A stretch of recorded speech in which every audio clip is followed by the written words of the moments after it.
حضرت فضیل بن عیاض فرماتے ہیں ایک جوان تھا، مسجد میں آیا، لوگوں سے کہنے لگا روٹی کھلاؤ، کسی نے توجہ نہ کی۔ اس نے کہا میں رب رب بتانے والا ہوں، میری طرف دیکھو تو صحیح۔ کسی شخص نے خیال ہی نہ کیا۔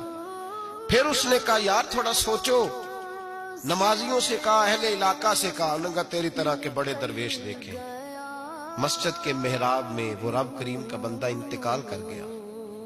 جب فوت ہو گیا نا، لوگوں کا مزاج ہے، بیمار کو دوائی نہیں دیتے، جنازے پہ وقت پہ پہنچ جاتے۔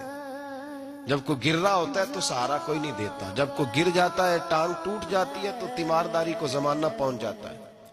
اور بزرگ، وہ نوجوان اللہ کا نیک بندہ مسجد کے محراب میں فوت ہو گیا۔